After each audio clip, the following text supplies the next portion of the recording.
बिस्मिल्लाहिर्रहमानिर्रहीम। अस्सलाम वालेकुम नाज़रीन, आप देख रहे हैं 3 प्लस। मैं असद चौधरी हूँ। वसीम मलिक साहब हमारे साथ मौजूद हैं। रजवान गलज़ई आज भी हमें ज्वाइन नहीं कर पाए। बड़ी खबरें हैं। खबर ये है कि तहरीक इंसाफ जो है उसने एक अहम इजलास किया है, जिसके बाद पेशावर में ये इजलास हुआ था, जिसके बाद अब ये खबरें सामने आ रही हैं कि शायद वो दोबारा से लॉन्ग मार्च का सोच रही है। क्या बड़ा होने जा रहा है, इस पर भी बात करेंगे। 26 नवंबर का वाक़या, जिसको तहरीक इंसाफ साने है 26 नवंबर भी कहती है, डी चौक के अंदर वो कहते हैं, क्लेम करते हैं कि हमारे कारकुनान को शहीद किया गया था। उस मुतालिक एक दरख्वास्त दायर की थी, उस पर फैसला आ गया है और सवाल ये खड़े हो रहे हैं कि क्या तहरीक इंसाफ ने अपने शहदा का के खून का सौदा कर लिया है। और इसके साथ साथ पेट्रोलियम बहरान जो था, उसमें बड़ा बहरान उससे भी ज़्यादा शिद्दत तब आई जब पेट्रोलियम जो पेट्रोल पंप्स हैं उसकी एक एसोसिएशन है ऑनर्स की, उन्होंने हड़ताल का ऐलान किया था। खबरें ये आई थी कि हड़ताल की कॉल वापस ले ली है, लेकिन स्टेटमेंट कुछ और आ रहा है उनके जो ज़िम्मेदारान हैं उनकी तरफ से कि हड़ताल की कॉल वापस नहीं ली गई। उस बहरान के ऊपर भी बात करेंगे। सबसे पहले वसीम मलिक साहब, अहम इजलास जो पेशावर में हुआ है उसकी तफसीलात क्या हैं, क्या खबरें वहाँ से सामने आ रही हैं? अच्छा देखिए असद चौधरी साहब, आपकी इजाज़त से, चूँकि 26 नवंबर आप कह रहे हैं कि पाकिस्तान तहरीक इंसाफ ये क्लेम करती है कि वो एक बड़ा सानिया था, तो मैं ये चाहता हूँ कि सबसे पहले हम उस मुतालिक बात करके फिर पेशावर का रुख करेंगे, जहाँ से आज दावा तो बड़ी खबरों का आ रहा है कि जैसे सुहेल आफरीदी, जुनैद अकबर, इन सब को अब यकीन हो चुका है कि वो ट्रक की बत्ती थी जिसके पीछे हमें लगाया हुआ था, लिहाजा एक मरतबा फिर किसी मुल्क गिर लॉन्ग मार्च की तरफ। वो क्या खबरें हैं वो अब आते हैं। असद चौधरी साहब देखिए, पाकिस्तान तहरीक इंसाफ इसको क्लेम करे या ना करे, चूँकि बतौर सहाफ़ी मैं ख़ुद वहाँ मौजूद था, मैंने उस इवेंट को रिपोर्ट किया, उस साने का मैं विटनेस था, और फिर उससे भी बड़ी बात, वाहिद दस्तावेज़ी सबूत 20 दिसंबर 2024 को मतियुल्लाह जान साहब सामने लाए थे, जिसमें सरकार के हस्पतालों के मेडिको लीगल या फिर उसमें लिखा हुआ था कि फायर आर्म्स इंजरीज़, कहाँ कहाँ किसको गोली लगी, 13 से 14 शहादतें उसमें मतियुल्लाह जान साहब ने दस्तावेज़ात के साथ दिखाया, 38-40 या इतने वो ज़ख्मी उस हवाले से क्लेम कर रहे थे।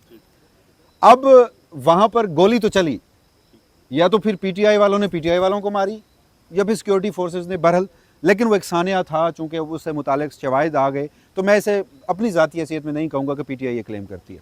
हाँ, अब इस सारे मामले में 3 फरीक थे मेरे नज़दीक। एक पाकिस्तान तहरीक इंसाफ थी, एक ये हाइब्रिड निज़ाम था, और तीसरा इस मुल्क की जुडिशरी थी। अदलिया का काम है इंसाफ देना। 2 फरीक, एक कुछ और मुतालबा कर रहा है, दूसरा कुछ और मुतालबा कर रहा है, तो इंसाफ तक पहुँचना, हकीकत तक पहुँचना पाकिस्तान की अदलिया का काम है।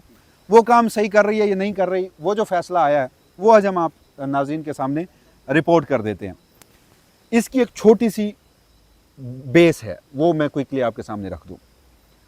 मरी से वो सती थे, आसिम शहजाद थे, अनीस छती, वो गोली लगी और उनकी वहाँ पर शहादत हुई। वो अपने घर, वो नौजवान वापस नहीं पहुँचा था उस रात, ये हकीकत है। कब्रें तक तस्वीर सामने आ गई थी। अच्छा, उनके एक कज़न थे, वो कंप्लेनेंट बने थे। जो सब यहाँ पर वाक़या इसलिए हुआ था कि चूँकि उनकी जो शहादत है वो दिन 2-2:30 बजे हुई। उसके बाद हुआ ये कि उस वक्त तक अभी पैनिक नहीं फैला था, तो हस्पताल से उन्होंने मेडिको लीगो ले ली और उनके पास एक दस्तावेजी सबूत आ गया कि हेड इंजरी है, फायर आर्म इंजरी है और इनकी मौत हुई है। अब उसकी बुनियाद पर वो एफआईआर का इंदराज करवाने गए। जब एफआईआर नहीं हुई तो फिर वो इसी तरह की एक कंप्लेंट लेकर ज़िला अदलिया में गए। उसके बाद इन सब पे आया दबाव। इन्होंने अपना घर जो है वो, चूँकि ये पंजाब के रिहायशी थे, तो ये कुछ अर्सा खैबर पख्तूनख्वा चले गए। हाँ, उसके बाद हुआ ये कि उनकी जो बहनें थीं, यानी आसिम की या अनीस की, तो वो जहाँ जहाँ ब्याही हुई थी, जहाँ जहाँ उनकी शादी थी, वहाँ तक अप्रोच किया गया और उनको हरासा किया, ये मुबैना तौर पर इतलात थी। जिसके बाद फिर उन्हें कंप्लेंट वापस लेना पड़ी और फिर पीटीआई मैदान में आई। उन्होंने फैसला किया कि बैरिस्टर गौर साहब के नाम से, जो चेयरमैन पाकिस्तान तहरीक इंसाफ हैं, एक कंप्लेंट दायर करते हैं। और उस कंप्लेंट का मकसद क्या था वो मैं आपके सामने रख देता हूँ। ये कंप्लेंट जो है जनाब, ये दायर हुई है, वाक़या है 26 नवंबर 2024 का। कंप्लेंट जो है वो 12 दिसंबर 2024 को दायर हुई, जिसमें कंप्लेनेंट थे बैरिस्टर गौर अली खान, चेयरमैन पाकिस्तान तहरीक इंसाफ, जिसमें फ़रीक बनाया गया था कि इन लोगों के ख़िलाफ़ एफआईआर दर्ज होनी चाहिए सानिया 26 नवंबर की। पहला नाम था मियां मोहम्मद शहबाज शरीफ, प्रेसिडेंट PMLN और प्राइम मिनिस्टर ऑफ पाकिस्तान थे। सैयद मोहसिन रज़ा नकवी इंटीरियर मिनिस्टर थे, Attaullah Tarar information minister, Khawaja Asif defence minister, Syed Ali Nasir Rizvi IG Islamabad, उसके बाद जनाब captain retired Syed Zeeshan Haider SSP security Islamabad, और जो 8वां नाम था वो अननोन कल्प्रेट्स थे, उसमें उन्होंने कहा कि ये शामिल है। ये दरख्वास्त दायर होती है, बैरिस्टर गौर साहब इसमें कंप्लेनेंट बनते हैं। 1 साल 17 माह ये समाअत जारी रहती है। इस समाअत में 18 समातें होती हैं इस पूरे टाइम स्पैन में, और लतीफ़ खोसा साहब बैरिस्टर गौर साहब के वकील होते हैं। पहले ये एक और जज साहब के पास होती है, फिर ये आ जाती है जज अफजल मजोका साहब के पास। वो एक मशहूर ज़माना जज जो कि ईमान मज़ारी और हादी अली चट्टा साहब को विदाउट ड्यू प्रोसेस 17 साल की कैद की सज़ा सुना के उन्होंने तो फैसले में ये तक लिख दिया था कि जो हमारा ब्रदर इस्लामी मुल्क ईरान है वो आलमी दहशतगर्द मुल्क, वो खैर उन्हें वो फैसले में वापस लेना पड़ा। हुआ अब ये जो पाकिस्तान तहरीक इंसाफ पे ये इल्ज़ाम लग रहा है, और जिस हवाले से आपने भी खदशे का इज़हार किया कि क्या खून का सौदा कर लिया गया। सर, इन 18 समातों में बैरिस्टर गौर अली ख़ान ने अपना जो स्टेटमेंट है वो रिकॉर्ड नहीं करवाया। कंप्लेनेंट हैं, देखिए ये दरख्वास्त का एक तरीक़ाकार है, आप गए हैं, आपने वहाँ पे रिकॉर्ड करवाना है। 18 समातों में गौर अली ख़ान साहब ने कोई स्टेटमेंट रिकॉर्ड नहीं करवाया। फिर इन्होंने अपने, चूँकि बैरिस्टर गौर साहब ये लिख चुके थे कि जब हमारे लोगों की लाशें दी गईं तो उसमें बाकायदा तौर पर ये लिखवाया गया कि ये बाद में जब ये वाक़या हुआ, जब बहुत ज़्यादा फायरिंग और ये सारी सानिया जिसको पीटीआई बोलती है, तो उसमें फिर ये कहा गया कि हस्पताल जो है वो लिखवा रहा था बाकायदा कि किसी हादसे की वजह से आपके इस अजीज़ की वफ़ात हुई है, इस साने में हम उसको नहीं डालेंगे। और मतीउल्लाह जान साहब भी इसको रिपोर्ट कर चुके हैं कि जब वो वहाँ थे तो ऐसा हो रहा था। फिर बैरिस्टर गौर अली ख़ान साहब ने यहाँ पर लिखा कि हमारे पास मेडिको लीगल नहीं है, हमारे पास अस्पताल का कोई रिकॉर्ड नहीं है, हम उसे लेने की कोशिश कर रहे हैं। अब आज जो फ़ैसला आया है उसमें अदालत ये लिखती है कि चूँकि बैरिस्टर गौर अली ख़ान को मुतादिद मौक़े दिए गए, उन्होंने अपना स्टेटमेंट रिकॉर्ड नहीं करवाया। इसमें सुहेल आफरीदी, शफ़ी जान, डॉक्टर अमजद, मीना आफरीदी, इनको बतौर ऐनी शाहिद कंप्लेंट में लिखा हुआ था। कोई कंप्लेनेंट जो है, जो कोई इसमें ऐनी शाहिद जो है अदालत नहीं आया। जो ज़ख्मी हुए थे वो कोई यहाँ पर नहीं आया, कोई मेडिको लीगल नहीं दिया गया, कोई पोस्टमार्टम नहीं दिया गया, लिहाजा ये दरख्वास्त जो है वो खारिज की जा रही है।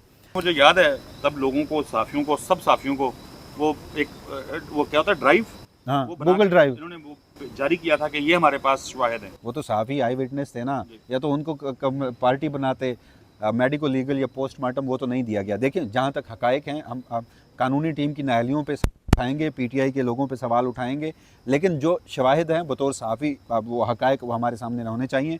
इस हद तक उनकी बात मुझे दुरुस्त लगी। लेकिन अब वो कह रहे हैं कि हम इसको चैलेंज करेंगे। बैरिस्टर गौर साहब ने भी पेशावर में प्रेस कॉन्फ्रेंस की, सलमान कमराज़ी साहब भी कह रहे हैं। हजूर, जब आप चैलेंज करेंगे तो उसमें बुनियादी सवाल ये होगा कि आपने तो कंप्लेंट, आपने स्टेटमेंट रिकॉर्ड नहीं करवाया, तो क्या इस वक्त अब जब आप हाई कोर्ट में चैलेंज करेंगे? मिस्टर गौर साहब जो है वो मौलाना फजलुर रहमान का स्टेटमेंट जाने बगैर मजम्मत भी कर देते हैं। तो यहाँ जहाँ उनकी पार्टी कारकुनान का मामला था, जहाँ पे खुद पाकिस्तान तहरीक इंसाफ ये क्लेम करती रही है कि हमारे कारकुनान को शहीद किया गया, रिपोर्ट्स वसीम ने आपको बताया कि वहाँ पे क्या हुआ था, उन्होंने आई विटनेस भी हैं सारे मामले के, तो ये सौदा नहीं है तो और फिर क्या है? इसका मतलब है कि आपके लिए ये सिर्फ सियासत करने का मंजन है, आप इसके ऊपर सिर्फ सियासत करेंगे, आपके हालात बदलेंगे, आप तब जाके अपील करेंगे, सियासत होती रहेगी और मामला दब जाएगा। आप कारकुनान को, मतलब आपके ख्याल में कि पाकिस्तान तहरीक इंसाफ के कारकुनान जो हैं वो रबड़ के बने हुए थे, वो इंसान नहीं थे, उनके ऊपर, उनकी लाशों के ऊपर आपने सियासत करनी है। आपने प्रेस कॉन्फ्रेंस की, आपने लंबी लंबी बहस की, मीडिया के ऊपर, सोशल मीडिया के ऊपर बाकायदा कैंपेन्स चलती रहीं। पाकिस्तान की, यहाँ पाकिस्तान में तो है ही जो मामला था, वर्ल्ड वाइड एक बदनामी हुई, तो फिर या तो आप उस पर माफ़ी मांग लेते या आप आके इधर परसू करते। अगर आप उन कारकुनान के जिन्होंने अपनी जिंदगियां दी, उनके वफादार थे, एग्जैक्टली उनके साथ आपके मामला, यानी आप उनको अहम समझते थे, तो आके स्टेटमेंट रिकॉर्ड करवाते। इसमें केस जो है कि अब एक नज़रिया था इमरान खान साहब का या पीटीआई का, उसकी पैदाइश में या उस पे वो दुरुस्त है, वो गलत है, इमरान खान साहब का ये नज़रिया होना चाहिए, ये नहीं होना चाहिए, ये डिबेटेबल है, इस पर आप बहस कर सकते हैं। मुमकिन है कि वो गलत भी हो, लेकिन हर शहरी को एक हक हासिल है कि वो किसी नज़रिए की खातिर एक पुरअमन जद्दोजहद आके करे। लोग उस नज़रिए की खातिर आए और उनमें से 1 दर्जन के करीब उस रात अपने घरों को नहीं लौटे और उसके बाद कई लोग ज़ख्मी हुए। تو یہ پی ٹی آئی کے لیے سب سے حساس موضوع ہونا چاہیے تھا. باہر کی دستیاب قیادت اس پر بالکل کمپرومائز نہ کرتی, لیکن بیرسٹر گوہر علی خان صاحب کو جب آپ دیکھیں تو بڑی معذرت, ایک بڑا عہدہ ان کو دے دیا گیا. ویسے بذات خود وہ بڑے نفیس اور سلجھے ہوئے انسان ہوں گے, لیکن سیاست, فراست, بلوغت, اس میں جرأت اور ہمت, ان سے بڑا دور دور تک میری نظر میں تعلق ان کا نہیں ہے. تو اس لیے جہاں ہم ایک فریق کی بات کر رہے ہیں, میں نے اس لیے ویڈیو کے آغاز پہ کہا تھا کہ 3 فریق ہیں. اسٹیٹ ہے وہ کہتی ہے کہ جی ہارڈ اسٹیٹ ہے ہم, اور انہوں نے محسن نقوی کے ساتھ کھڑے ہو کے, عطا تارڑ صاحب نے کہا تھا چھٹا مار دیں گے, سر کھول دیں گے. وزراء ہے نا, وہ آ کے وہ تو اپنا بتا رہے تھے کہ ہم نے یہ کرنا ہے. تیسرا فریق ہے عدالت. یہاں پر عدالت کے پاس یہ ڈسکریشن تھی, اس کی ثوابدید تھی کہ اگر اتنا بڑا ایک واقعہ ہوا ہے اور آپ کا کام انصاف دینا ہے, تو پھر آپ صرف گواہی کے اوپر اور صرف شواہد کے اوپر ریلائے کر کے کمپلین خارج نہیں کر سکتے. پھر آپ کی یہ ثوابدید تھی, آپ کو یہ کرنا چاہیے تھا, انصاف کا یہ تقاضا تھا کہ آپ اس پہ انکوائری کروائیے. کرنا چاہیے تھا انکوائری ہو سکتی ہے اس میں. عدالتی فیصلہ ہے, اس پہ میں رائے دینے کا حق رکھتا ہوں. یہاں پہ بڑی زبردست قسم کی ترمیمیں آپ کے اسی اپوزیشن, کیا آپ نے بتایا تھا, ہائبرڈ سسٹم, اس میں ہوئی ہیں. اس کے بعد عدلیہ کے جو دانت ہیں وہ ویسے ہی نکل گئے. آگے بڑھیں, بڑی کیونکہ 26 نومبر کا واقعہ تب ہوا جب پاکستان تحریک انصاف نے لانگ مارچ کیا تھا. ایک طرف یہ فیصلہ آیا ہے, دوسری طرف تحریک انصاف نے غور و خوض کیا ہے کہ اب وہ تقریباً نومبر کے قریب ہی ایک مرتبہ پھر ایک لانگ مارچ جو ہے وہ لے کے آئے گی عمران خان کی رہائی کے لیے. یہ فیصلہ بھی ہوا نہیں ہے, لیکن لانگ مارچ کے اوپر غور و خوض جو ہے وہ شروع کر دی گئی ہے. ایک اہم میٹنگ جو ہے وہ پشاور کے اندر ہوئی ہے آج, اس کی کیا تفصیلات آپ کے پاس ہیں؟ دیکھیے, ایک تو پشاور ہوا, اس پہ ہم آتے ہیں. سلمان اکرم راجہ صاحب کی میں بات کر رہا تھا, تو آج سلمان اکرم راجہ نے بھی کہا کہ اب وقت آ گیا ہے, پہلے نہیں تھا وقت, اس اب آ گیا ہے. ملک کے لیے اب یہ ناگزیر ہو چکا ہے کہ ایک ملک گیر احتجاج ہو. اسی حوالے سے جب آپ پشاور, چونکہ آج وہاں سہیل آفریدی صاحب تھے, یعنی خیبر پختونخوا کی جو حکومت ہے اس کے جو عہدیداران ہیں وہ تھے, پی ٹی آئی کے پی کے چیپٹر کے جو تنظیم کے لوگ ہیں, جنید اکبر صاحب اور دیگر ہیں وہ تھے, چیئرمین بیرسٹر گور صاحب وہاں پر تھے. اس میں گفتگو کی گئی. اس کے بعد جو میڈیا پہ آ کے اناؤنس کیا گیا وہ یہ تھا کہ 5 اگست, چونکہ تحریک تحفظ یعنی پاکستان تاریخ دے چکی تھی اور عمران خان کی گرفتاری کے 3 سال مکمل ہوئے, تو پی ٹی آئی جو ہے وہ پشاور کے عمران خان گراؤنڈ میں ایک جلسہ کرے گی. اس جلسے میں آگے کیا ہوگا اس لاہ عمل کا اعلان کریں گے سہیل آفریدی صاحب. اب جو اجلاس کی اندرونی کہانی ہے وہ اس حوالے سے رپورٹ ہو رہی ہے کہ پی ٹی آئی کی بالخصوص خیبر پختونخوا کی, چاہے وہ تنظیمی ہو یا حکومتی قیادت ہو, اسے اب نظر آ گیا کہ وہ سہیل آفریدی صاحب بھی کسی ایک ٹرک کی بتی کے پیچھے بھاگ رہے تھے, دوڑ رہے تھے, اور مطمئن بھی تھے اپنی طرف سے کہ شاید راستہ نکل آئے گا, اور اللہ کر رہے کہ راستہ نکل آئے. ابھی بھی بطور ایک عام شہری تو میری دعا ہے کہ کسی لانگ مارچ, کسی احتجاج اس کا متحمل ہمیں ہونا ہی نہیں پڑے. بات چیت سے at the end of the day long march کے بعد for the sake of argument P T I برتری لے لیتی ہے, تو پھر بھی آپ نے بیٹھ کے بات چیت کرنی ہے, سنجانی کے قریب پہنچ کے بھی تو آپ نے مذاکرات کرنے ہیں. تو اب اس معاملے میں فیصلہ یہ ہوا ہے کہ شاید کچھ نہیں ہو رہا, وہ جو ہمیں کچھ یقین دہانیاں کروائی گئی تھیں وہ لارے لپے ہیں, تو اب ہم ستمبر یا اکتوبر میں ایک لانگ مارچ کریں. اب وہ اگست سے ستمبر اکتوبر کے درمیان سہیل آفریدی صاحب کسی ایک نئی اسٹریٹ موومنٹ جیسے انہوں نے پہلے کی اس کی تیاری کرتے ہیں, جلسوں کا اعلان کیا جاتا ہے, یا شہر شہر یا تمام صوبوں میں سہیل آفریدی صاحب جاتے ہیں. اطلاعات یہ ہیں کہ 5 دسمبر کو وہ اپنے اگلے لائے عمل کا اعلان کریں گے. تاریخ نہیں دیں گے لیکن کہیں گے کہ اب ہم اس طرف جا رہے ہیں. لیکن اس میں بھی ایسا صاحب ایک سوال ہے, پچھلی بار بھی ایسا ہوا, اس سے پچھلی بار بھی ایسا ہوا, نومبر اور اکتوبر 2024 دونوں مرتبہ ہوا. سہیل آفریدی صاحب نہیں تھے تو چلیں وہ اس وقت ایک مشیر تھے اور ولی امین گنڈاپور صاحب کے ساتھ آئے تھے. خیبر پختونخوا سے بھی لوگ آ گئے تھے, کچھ بلوچستان سے بھی پہنچ گئے تھے, ساؤتھ پنجاب سے بھی پہنچ گئے تھے, سندھ سے بہت کم لوگ تھے, اور سینٹرل پنجاب سے تو نہ ہونے کے برابر تھے. پھر پی ٹی آئی خود یہ کہتی رہی ہے کہ صرف ایک صوبے سے لوگ نکلیں تو نظام نہیں گر سکتا. تو اب آپ دوبارہ وہی کریں گے, یا تو پنجاب میں حالات بدل چکے ہوتے؟ آپ ٹھیک کہہ رہے ہیں, हो सकता है कि पंजाब में हालात बदल चुके हों, पंजाब में तहरीक इंसाफ जो है वो उतनी मकबूल ना रही हो सेंट्रल पंजाब के अंदर, क्योंकि कहते हैं ना कि मकबूल तरीन जमात है पाकिस्तान तहरीक इंसाफ। अगर मकबूल तरीन होगी तो ज़ाहिर है वहाँ से लोग आ जाएंगे, ये मेरा मसला नहीं है। नहीं, लोग आना नहीं, लोग आना या ना आना वो तो वहाँ के मारूजी हालात पे भी डिपेंड करता है। लोगों की हमदर्दियाँ या सपोर्ट किसके साथ है सिर्फ ये डिपेंड नहीं करता। अगर वहाँ से लोग नहीं निकल पाए तो फिर मार्शल के अदवार में लोग हर डिक्टेटर के साथ तो नहीं खड़े थे ना। अगर वो उस वक्त नहीं निकल पाए थे तो जबर का सामान था। हाँ, तो मार्शल के दौर में लोगों ने निकले भी हैं, लोग जो निकले दिखाया भी है, दिखाया तो लेकिन एक बड़ी कम तादाद ना। सिर्फ इस बुनियाद पे मेरा आपसे इख्तलाफ ये है कि इस बुनियाद पे कि लोग नहीं निकल पा रहे तो आप उसे कहें कि वो एफिलिएशन खत्म हो गई है। हकीकी आज़ादी के नारे लगाएं और इनकलाब भी लाना हो तो फिर पुलिस कुटदी बहुत है, इस तरह तो फिर नहीं होता। आगे बढ़ते हैं। अच्छा, मेरा एक और मेरे दिमाग में आ रही थी चीज़। अच्छा, मैंने ये जो जुमला बोला है कि पुलिस कुर्दी बहुत है, इसमें कोई शक नहीं है कि पाकिस्तान तहरीक इंसाफ के कारकुनान ने जिस तरीके से एक पूरे सिस्टम का मुकाबला किया, जिस तरह का जुल्म तशद्दुद उन्होंने बर्दाश्त किया है, उसकी मिसालें पाकिस्तान की तारीख में मिलती ज़रूर हैं लेकिन बहुत कम मिलती हैं। पॉइंट ये था कि सुहेल अफरीदी साहब जो हैं वो अनाउंस कर दें, वो कहें जी ठीक है हम लॉन्ग मार्च करने लगे हैं, फिर एक नया ग्रुप आ जाएगा बीच में और वो ये है कि कहेगा गलो जी किहड़े मुँह नाल तुसी किहड़े मुँह नाल अन कर रहे हो, ये तो इस्तेकाक अचकज़ई साहब दा है। वो बता चुके हैं। अचकज़ई साहब और अल्लामा राजा नासिर अब्बास एक ही हैं। दोनों को इमरान खान ने, वैसे तो जो अंदर से स्टेटमेंट आई थी बयानों के ज़रिए, सबसे क्रेडिबल तो वही मानी जाती है अभी तक कि मुफाहमत करनी है या मज़ामत करनी है, फैसला महमूद अचकज़ई और अल्लामा राजा नासिर अब्बास करेंगे।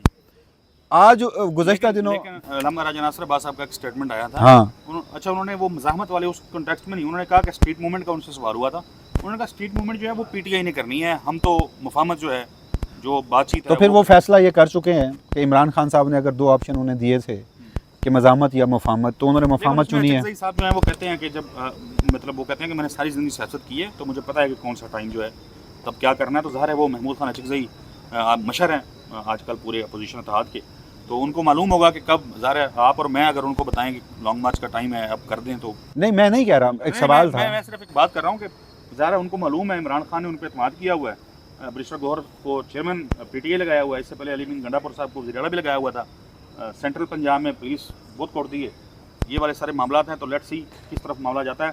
लास्टली हम वाइंड अप करने से पहले आम आदमी की जो मसाइल हैं, आम आदमी के मसाइल में बेशुमार चीज़ें हैं, गुर्बत भी है, महंगाई भी बहुत है, बेरोज़गारी भी है। इसके ऊपर हम फैक्ट्स एंड फिगर्स के साथ ज़रूर लोगों को बताएंगे कि पिछले 4 साल जो हैं जो शहबाज शरीफ साहब का इक़्तिदार था वो कितना महंगा पड़ा है आम आदमी को, पाकिस्तान के आम आदमी को। इस पर हम इंशाल्लाह मुफस्सल तफसीलात लेके आएंगे। लेकिन फिल वक्त 2 बड़ी चीज़ें हो रही हैं। एक गंदम का मामला है, गंदम सिंध भी मांग रहा है, पंजाब हुकूमत जो है उसने भी कहा कि पास्को से हमें दी जाए, ऑपरेशन वगैरह भी आजकल बड़े तेज़ कर दिए हुए हैं कि गंदम जिन लोगों के पास है वहाँ से रिकवर की जाए। आटे की कीमतें बहुत महंगी हो रही हैं, बतदरीज बढ़ रही हैं और अभी गंदम को आए हुए चंद माह भी मुकम्मल नहीं हुए, 8 माह कम अज़ कम पड़े हैं जब दोबारा से नई फसल आनी है। और ये एक लंबा चौड़ा बहरान, एक पीरियड है जिसमें आपने रोकना है बहरान पैदा होने से। इसके साथ साथ जो इशू हो रहा है वो है पेट्रोल डीज़ल। चावल की काश्त का मौसम भी है, ओवरऑल भी किसानों को इतनी गर्मी में साउथ पंजाब में, सिंध में, अब सेंट्रल पंजाब में भी जहाँ जहाँ लोग ट्यूबवेल चलाते हैं और डीज़ल का इस्तेमाल करते हैं तो वो डीज़ल की प्राइसेस बढ़ रही हैं तेज़ी के साथ। ट्यूबवेल नहीं तो पूरी खेती गाड़ियाँ, यानी किसानों को तक अभी महत्व है, वो तो ट्रैक्टर चलता है, हल चलता है, बाकी मामला आप चीज़ें लेके आते हैं। सब्जियां भी अगर पहुंचनी है पंजाब से इस्लामाबाद में, रावलपिंडी में, पेशावर में, कोयटा में, कहीं भी जानी है मुल्क के किसी हिस्से में, तो वो जो गाड़ियां लेके जाती हैं ज़ाहिर डीज़ल पे चलने वाला, तो डीज़ल अगर महंगा होगा तो हर चीज़ जो है वो महंगी हो जाएगी, उसकी कॉस्ट बढ़ेगी। तो एक तो ये बहरान जो कीमतों की वजह से हो रहा है, क्योंकि कीमतें हर रोज़ बढ़ रही हैं, डीज़ल की कीमत हर रोज़ बढ़ रही है, जो एक नया सिलसिला शुरू हुआ है। इस नए सिलसिले की वजह से जो पेट्रोल पंप ऑनर्स की एक एसोसिएशन है, उस एसोसिएशन ने गुज़श्ता रोज़ कहा था कि हम आज रात से, अब से कुछ देर बाद, यानी जब 23 तारीख शुरू होगी तो मेरा ख्याल है उनकी हड़ताल शुरू होनी थी। उस सिलसिले में वजारत पेट्रोलियम के साथ, ओगरा के साथ उनकी एक मीटिंग थी।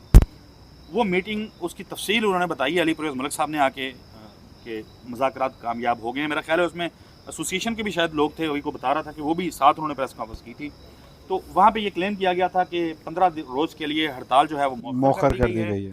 اب ان کی جو معاملات ہیں اس کے اوپر غور و خوض کیا جائے گا، اور بحرانی کیفیت جو ہے یعنی اس سے ہم نے یہی خبر مین چیز جو پرسیو کی تھی کہ بحران نہیں پیدا ہوگا، لیکن اب یہ خبر آئی ہے کہ یہ ایسوسی ایشن 2 دھڑوں کے اندر تقسیم ہو گئی ہے۔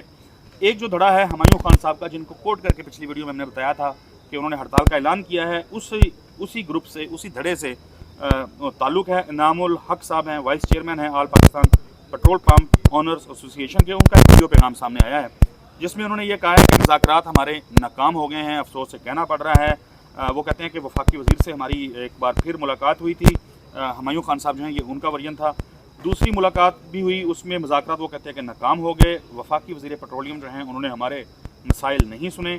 جو پریس کانفرنس علی پرویز ملک صاحب نے کی ہے وہ کہتے ہیں کہ اس پریس کانفرنس کو ہم نہیں مانتے۔ مین چیز وہ کہہ رہے ہیں کہ زبانی کلامی جو ہے وعدے وعید ہم سے کیے گئے تھے اور مطالبات کو تسلیم کیا گیا تھا، وقت مانگا گیا تھا، ہم نے یہ مطالبہ کیا کہ اس کو تحریری شکل دی جائے، تو تحریری شکل دینے سے انکار کر دیا ہے، جس کے بعد وہ کہتے ہیں کہ ہمارے مذاکرات ناکام ہو گئے ہیں اور ہم اپنے موقف پہ قائم ہیں۔ اس خبر کو پڑھتے ہوئے ہم یہ کہہ سکتے ہیں کہ اب سے جب ہم یہ ویڈیو ریکارڈ کر رہے ہیں، اب سے 2 گھنٹے کے بعد جب نئے دن کا آغاز ہوگا تو پاکستان میں ایٹ لیسٹ اس دھڑے کے ساتھ جو لوگ منسلک ہیں، جہاں جہاں ان کے پیٹرول پمپس ہیں وہ بند ہو جائیں گے۔ تو ایک بڑا بحران جو ہے یہ ہمارے سامنے کھڑا ہے۔ تو جیسے باقی چیزیں کھلتی ہیں ڈنڈے کے زور پہ پیٹرول پمپ بھی کھل جائیں گے۔ اب دیکھنا یہ ہے کہ ان میں ڈیوائیڈ آ گیا ہے۔ مدعا جو بنیادی تھا وہ تو یہی تھا کہ وہ یہ چاہتے ہیں کہ کم از کم 1 مہینے کے بعد قیمتوں کا تعین ہو۔ گورنمنٹ پہلے 15 روز پھر ہفتے کا کر رہی تھی، اب وہ آ کر انہوں نے کہا کہ ہر روز پیٹرولیم مصنوعات کی قیمتوں کا تعین ہوگا، تو اس پر یہ لوگ نہیں مان رہے تھے۔ تو بہرحال اب دیکھنا ہے کہ ایک بحران تو ہے، بہرحال ایک پینک کی صورتحال پیدا ہو سکتی ہے۔ آخر میں جو سب کوئکلی، چونکہ ہم گفتگو اس پر بڑے مفصل انداز میں کر چکے ہیں کہ جو عمران خان کا نیب ترامیم والا مقدمہ تھا، 5 مارچ کو ترامیم ہوئی تھی اور اس میں پی ٹی آئی سپریم کورٹ میں پارٹی نہیں بنی، یہ قانونی ٹیم کی نااہلی ہے، آپ یہ معاملہ وہاں پر اٹھا سکتے تھے، تو اس پر سلمان اکرم راجہ صاحب نے آج رد عمل دیا ہے۔ وہ کہتے ہیں کہ جی ہمیں پتہ ہے، یہ دیکھیں اتنا مارجن ہمیں دیں کہ قانونی ٹیم جو ہے وہ کوئی قانونی حکمت عملی جو ہے وہ تو وہ بنا سکے۔ ہم یہ نہیں چاہتے تھے کہ کچھ بینچز مخصوص ہیں تو ان بینچز کے سامنے اپنی درخواست لے کر جائیں، یعنی جسٹس محمد علی مظہر کی سربراہی میں جیسے شاہد بلال حسن اور جسٹس مسرت ہلالی صاحبہ یہ سن رہی ہیں، ججمنٹ ریزرو ہے، کل سنایا جاتا ہے، پرسوں 2 دن کا کہا تھا، ابھی تک نہیں سنایا گیا۔ تو وہ کہتے تھے کہ ہم وہاں جاتے تو ہمیں اطمینان تھا، یقین تھا کہ ہماری درخواست جو ہے وہ ریجیکٹ کر دی جاتی، لہٰذا اب ہماری اپیل پڑی تو ہے، وہ زیر التوا تو ہے، تو اب ہم سپریم کورٹ جائیں گے، وہ دوبارہ لگے گی، اور جب وہ دوبارہ لگے گی تو ہم لارجر بینچ کی استدعا کریں گے۔ ویسے اب ان کا یہ رد عمل جو ہے اس پر بھی میں مطلب جب سن رہا تھا تو چونکہ وہ پریس کانفرنس تھی، بہت سارے ساتھیوں نے سوال کرنے تھے تو میں نے سوال برائے سوال نہیں کیا، میں شکریہ ادا کر کے ان کا کہ آپ کا رد عمل آ گیا، لیکن اب مسئلہ یہ ہے کہ وہ آپ کی اپیل سننے کو تیار نہیں ہے، رجسٹرار اٹھا کے باہر پھینک دیتا ہے کہ آئینی عدالت جاؤ، اور آپ کہہ رہے ہیں کہ وہ چیمبر اپیل جو ہے وہ پڑی ہے اور اس میں ہم ایک لارجر بینچ بنوائیں گے اور شاید وہ آپ کے حق میں فیصلہ دے دے گا۔ حضور، سپریم کورٹ نے آپ کی درخواست انٹرٹین ہی نہیں کرنی، ایک بہتر موقع تھا کہ آپ اس فریق بن سکتے تھے اور اس میں جا کر ایٹ لیسٹ شور مچا سکتے تھے، اپنا مدعا اٹھا سکتے تھے۔ سلمان اکرم راجہ صاحب جیسے ماہر وکیل کو بتائیں گے کہ آپ کو کیا چاہیے تھا۔ ٹھیک ہے سلمان اکرم راجہ صاحب، آپ پاکستان تحریک انصاف کے ساتھ، پاکستان تحریک انصاف کے کارکنان کے ساتھ، اڈیالہ جیل میں قید عمران خان کے ساتھ جو کر رہے ہیں زبردست کرتے رہیے۔ ہمیں ناظرین اجازت دیجیے، اگلی ویڈیو میں ملاقات ہوگی۔ اللہ حافظ۔